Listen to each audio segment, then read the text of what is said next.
ಸಾಮಾಜಿಕ ನ್ಯಾಯಕ್ಕಾಗಿ ಪರಿಶಿಷ್ಟ ಜಾತಿಗಳ ಒಳ ಮೀಸಲಾತಿ ಜಾರಿ ಹೋರಾಟದ ಸಮಿತಿ ವತಿಯಿಂದ ಗುರುವಾರ ಬೆಂಗಳೂರಿನ ಗಾಂಧಿ ಭವನದಲ್ಲಿ ಮಾದಿಗ ಸಮುದಾಯದ ನಾಯಕರು ಪಾಲ್ಗೊಂಡಿದ್ದರು. ಎಲ್ಲ ಸಾಮೂಹಿಕ ನಾಯಕರ ಅಧ್ಯಕ್ಷತೆಯಲ್ಲಿ ಈ ಕಾರ್ಯಕ್ರಮವನ್ನು ಆರಂಭಿಸಲಾಯಿತು. ರಾಜ್ಯ ಮಟ್ಟದ ಸಂಘಟನೆಗಳೊಂದಿಗೆ ಒಳ ಮೀಸಲಾತಿ ರೂಪರೇಷೆಗಳ ಬಗ್ಗೆ ಚರ್ಚೆ ಮಾಡುವುದಕ್ಕೆ ಎಲ್ಲ ದಲಿತ ಮುಖಂಡರನ್ನ ಶಿವರಾಯ್ ಅಕ್ಕರಕಿ, ಕೇಶವಮೂರ್ತಿ, ಕನಕಿನಹಳ್ಳಿ ಕೃಷ್ಣಪ್ಪ ಮೂವರು ಆಹ್ವಾನಿಸಿ ಮತ್ತು ಸ್ವಾಗತಿಸಿದರು. ಈ ಕಾರ್ಯಕ್ರಮದಲ್ಲಿ ಒಳ ಮೀಸಲಾತಿ ಆಯೋಗಕ್ಕೆ ಆಯ್ಕೆಯಾದ ಹೈಕೋರ್ಟ್ನ ನಿವೃತ್ತಿ ನ್ಯಾಯಮೂರ್ತಿ ಎಚ್.ಎನ್. ನಾಗಮೋಹನ್ ದಾಸ್ ರವರಿಗೆ ಕೃತಜ್ಞತೆಗಳನ್ನು ತಿಳಿಸಿದರು. ಹಿಂದಿನ ಸರ್ಕಾರ ಅಂದರೆ ಬಸವರಾಜ ಬೊಮ್ಮಾಯಿಯವರ ಸರ್ಕಾರ ಎಸ್ಸಿ ಮೀಸಲಾತಿಯನ್ನ 15% 17% ಏರಿಸಿದ್ರು. ಎಸ್ಟಿ ಮೀಸಲಾತಿಯನ್ನ 3% 7% ಹೆಚ್ಚಿಸಿದ್ರು. ಮುಂದೆ ಮಾಧುಸ್ವಾಮಿ ನೇತೃತ್ವದ ಸಮಿತಿಯನ್ನು ರಚಿಸಿ ಅದರ ವರದಿಯ ಅನ್ವಯ ಒಳ ಮೀಸಲಾತಿಯ ಪ್ರಸ್ತಾವನೆಯನ್ನ ಕೇಂದ್ರ ಸರ್ಕಾರಕ್ಕೆ ಶಿಫಾರಸು ಮಾಡುವ ಮಹತ್ತರ ಕಾರ್ಯ ಕೈಗೊಂಡರು. ಆದರೆ ಸುಪ್ರೀಂ ಕೋರ್ಟ್ನಲ್ಲಿ ಒಳ ಮೀಸಲಾತಿ ಪ್ರಕರಣದ ಸಂತೋಷ್ ಹೆಗಡೆ ತೀರ್ಪಿನ ವಿಚಾರಣೆ ಬಾಕಿ ಇರುವ ನಿಮಿತ್ತ ಅದು ಕಾರ್ಯಗತವಾಗಿರಲಿಲ್ಲ.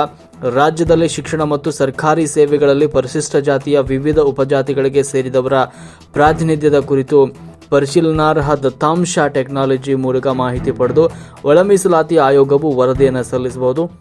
ಈ ಕಾರ್ಯಕ್ರಮದಲ್ಲಿ ಶಿವರಾಯ್ ಅಕ್ಕರಕಿ, ಕೇಶವಮೂರ್ತಿ, ಕನಕನಹಳ್ಳಿ ಕೃಷ್ಣಪ್ಪ, ಆರ್ಫಿಐ ಎನ್ ಮೂರ್ತಿ, ಆಲ್ ಇಂಡಿಯಾ ವಿಎಸ್ಪಿ ಸಂಸ್ಥಾಪಕ ಮಾರಿಸಂದ್ರ ಮುನಿಯಪ್ಪ, ಜೆಸಿ ಪ್ರಕಾಶ್, ನಿವೃತ್ತ ಐಆರ್ಎಸ್ ಅಧಿಕಾರಿ ಭೀಮಶಂಕರ್, ಭೀಮರಾಜ್, ಕರ್ನಾಟಕ ಮಾದಿಗ ದಂಡೋರ ಸಮಿತಿಯ ಶಂಕರಪ್ಪ, ನರಸಿಂಹ, ಸಾಕೆ ನಾರಾಯಣ್, ಅಲೆಮಾರಿ ಸಂಘದ ಹನುಮಂತಪ್ಪ ಮುಂತಾದ ಗಣ್ಯರು ಈ ಸಂದರ್ಭದಲ್ಲಿ ಉಪಸ್ಥಿತರಿದ್ದರು.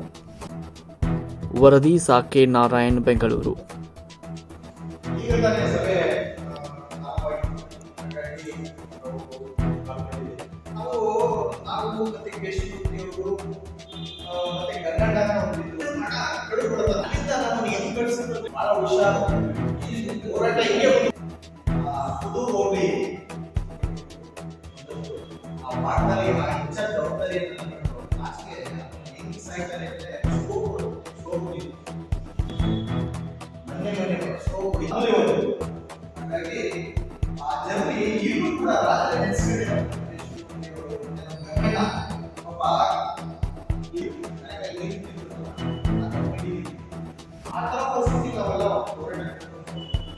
ಯಾಕಂದ್ರೆ ನಾವು ಹಾಗೆ ಮುಂದೆ ಇರಲಿಲ್ಲ, ಮುಂದೆ ಆಗಿದ್ರೆ ನಾವು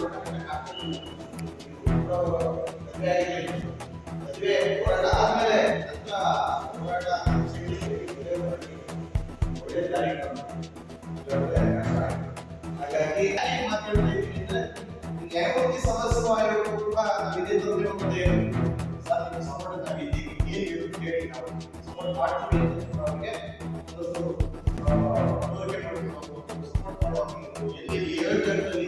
ಏನೇನ ದತ್ತಾಂಶಗಳು ಬೇಕಾಗ್ತದೆ, ಸಮಸ್ಯೆಗಳಿದ್ದಾವೆ, ಯಾವ್ದಾರ ಕ್ರಿಯೇಟ್ ಮಾಡಿ ಯಾವ್ದನ್ನ ಸಾಲ್ವ್ ಮಾಡಬೇಕು ಅನ್ನೋದನ್ನ ನ್ಯಾಯಮೂರ್ತಿ ಸದಸ್ಯರಾಗಿರುವ ಕೂಡ ಸಪೋರ್ಟ್ ಮಾಡಿದ್ದೀವಿ.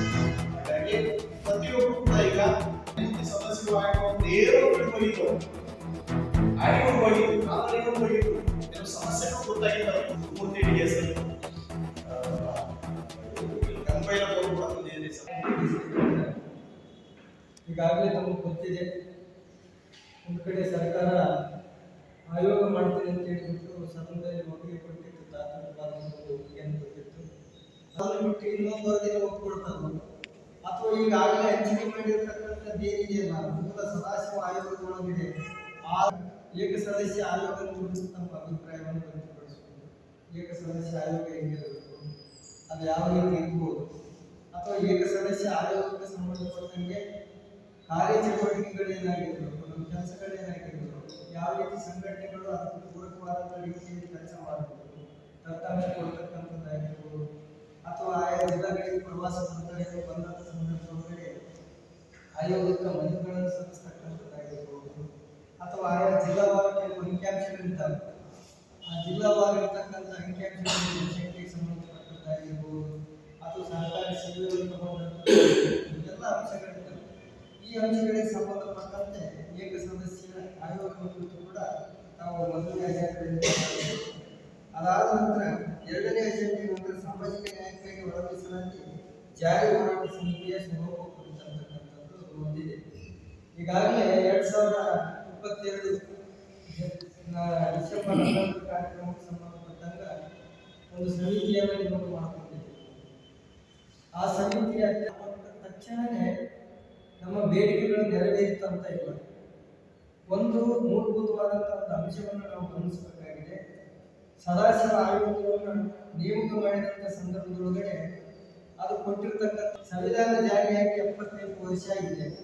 75 ವರ್ಷದಲ್ಲಿ ರಾಜಕೀಯ ಸ್ಥಾನಮಾನ ಆಗಿರ್ಬೋದು, ಸರ್ಕಾರಿ ನೌಕರಿ ಸ್ಥಾನಮಾನ ಆಗಿರ್ಬೋದು, ಅಥವಾ ಶೈಕ್ಷಣಿಕ ಮೀಸಲಾತಿ ಆಗಿರ್ಬೋದು, ಅಥವಾ ಸರ್ಕಾರದ ವತಿಯಿಂದ ಕೊಡಮಾಡಲ್ಪಟ್ಟಿರ್ತಕ್ಕಂಥ ಆರ್ಥಿಕವಾದಂಥ ಸಾಲ ಸೌಲಭ್ಯಗಳಾಗಿರ್ಬೋದು, ಈ ಎಲ್ಲ ಅಂಶಗಳನ್ನು ಯಾವ್ಯಾವ ಜಾತಿಯ ಜನಸಂಖ್ಯೆ ಎಷ್ಟು ಪ್ರಮಾಣದಲ್ಲಿದೆ, ಅವ್ರು ತೆಗೆದುಕೊಂಡಿರ್ತಕ್ಕಂಥ ಸವಲತ್ತುಗಳು ಎಷ್ಟು ಪ್ರಮಾಣದಲ್ಲಿದೆ, ಯಾರು ಹೆಚ್ಚಿಗೆ ತಗೊಂಡಿದ್ದಾರೆ, ಯಾರು ಕಡಿಮೆ ತಗೊಂಡಿದ್ದಾರೆ, ಅಕಸ್ಮಾತ್ ಹೆಚ್ಚು ಜನಸಂಖ್ಯೆ ಇದ್ದು ಕಡಿಮೆ ತೆಗೆದುಕೊಂಡಿದ್ರೆ ಅವರಿಗೆ ಪರಿಹಾರ ಏನನ್ನು ಸೂಚಿಸಬೇಕಾಗಿದೆ. ಆಯೋಗದ ಕೆಲಸ ಆಗಿದೆ. ಆ ಹಿನ್ನೆಲೆ ಒಳಗಡೆ ಇವತ್ತು ನಾವು ಸಂಘಟನೆ ಕೂಡ ಮಾತಾಡ್ತಾ ಇಲ್ಲ, ಸರ್ಕಾರ ಕೂಡ ತೋರಿಸ್ಕೊಂಡಿದೆ. ಇದರಲ್ಲಿ ಬಿಜೆಪಿಯಲ್ಲಿ ಬ್ರಾಹ್ಮಣಿಸಂ ಜಾಸ್ತಿ ಇದೆ, ಜನವಾರ ಮಾತ್ರನೇ ಪ್ರಾಶಸ್ತ್ಯ, ಮೇಲಧಿಕಾರಿಗಳೆಲ್ಲ ಬ್ರಾಹ್ಮಣರೇ. ನಾವು ಬಿಜೆಪಿಯಲ್ಲೂ ಕೂಡ ತುಂಬ ವರ್ಣಾಶ್ರಮ ಕುಲ ಶಂಕರಪ್ಪವರು ದೇವರಾಜ ಅರಸರ ಕಾಲದಲ್ಲಿ LG ಹಾವೂರು ಅಂತ ಅವರು ಬಂದಿದ್ದರು. 6% ಅವ್ರಿಗೆ ನ್ಯಾಯ ಎಲ್ಲ ಕೊಡಬೇಕು ಬಾಲಿಕ ಸಮಾಜಕ್ಕೆ ಅಂತ ಅವರು ಅದನ್ನು